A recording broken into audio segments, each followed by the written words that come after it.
Do you hate to wake up early or to go to the gym or to work hard in school or at your job? Do you often postpone the work that you know you should do? Or maybe you just wish that somebody else would do it for you? If you answered yes to any of those questions, then the world has probably told you that you are lazy or that you're a procrastinator who lacks motivation. At least this is what I was personally told. And for a long time, I believed them. I bought into their BS and I labeled myself as that lazy procrastinator who would never achieve any great academic success. And I carried this mediocre mindset of getting mediocre grades and putting in mediocre effort all the way up until my college years. But one day, I was presented with the opportunity to study abroad in Europe. And this got me really excited, and nothing ever remotely related to school had ever got me excited. And I started to imagine myself laying on the beach in Italy, or eating churros in Spain, or going to a party in the Czech Republic. And after weeks of research, I decided that I wanted to study abroad in Lisbon, Portugal, because it had everything that I had wanted. In my mind, going to Lisbon was going to be the thing that would make all my academic struggles worthwhile. At that time, it was the most important thing in my life. But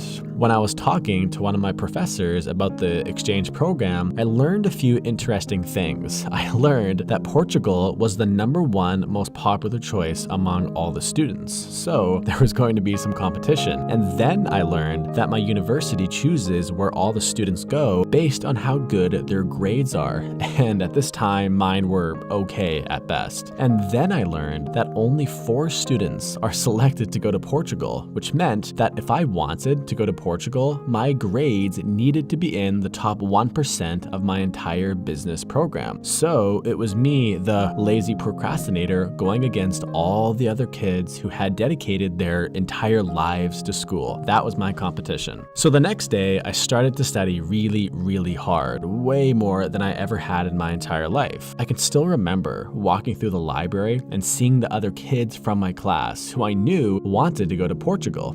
And we would just make eye contact with each other and we would just have this intensity in our eyes because we both knew that we were competing for the same thing. So the stakes were really high. As the semester went on, my grades got higher and higher, and my social life became more and more non-existent. But one morning, near the end of my semester, my mom said something to me that was really interesting. She said, "I have never seen you work this hard in school. Maybe you aren't a procrastinator after all." And this line really got me thinking, because during that particular semester, no teacher, no student or parent would say that I was lazy. In fact, they would say that I'm a really hard worker who, really gets after it. But in the previous semester, just 5 months ago, those same people would all say that I was a procrastinator and that I was lazy. So which is it? I can't be both, can I? The truth is that no human being is just one thing. Nobody here is 100% lazy or 100% not lazy. I first really understood this idea back in the 10th grade, where I would do anything to procrastinate doing my homework because I hated school. But I would put everything on hold in order to play a computer game called StarCraft 2, which is actually a national sport in South Korea. And I would spend hours just researching how to get better at StarCraft. I would practice my skills, practice different strategies, and at one point, I actually beat one of the top 200 players in North America. I'm not saying this to brag, I'm saying this to make a point that when it came to school, I was really lazy, but when it came to gaming, I was the opposite. So the question, how do I stop being lazy, isn't actually a great question to ask yourself. A much better question would be, why am I feeling lazy? And the reason why I was feeling lazy, and why probably most of you are feeling lazy, is because we were all doing the wrong thing. Maybe you're studying the wrong stuff, or you're working at the wrong job. When you feel lazy, you should pay attention and take notes, because sometimes that is your intuition or your body or spirit or whatever you want to call it saying to you, hey,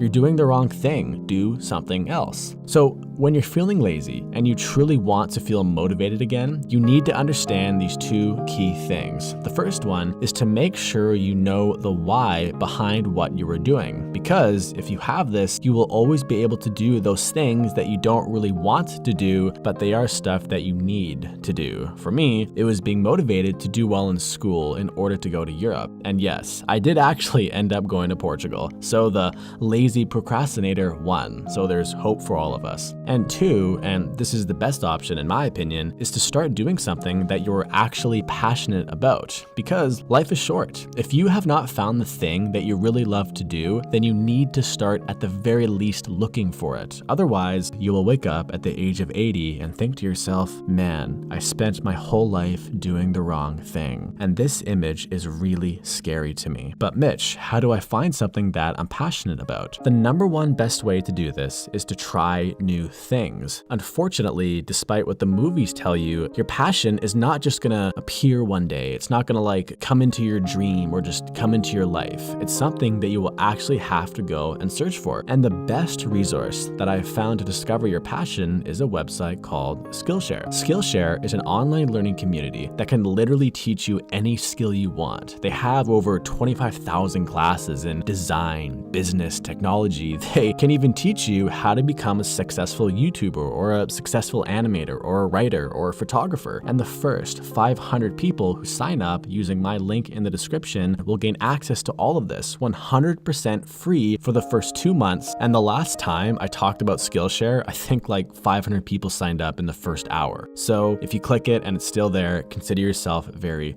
lucky. Let's make 2020 the year where we finally start doing the things that we love to do. Thank you for watching, and I'll see you soon.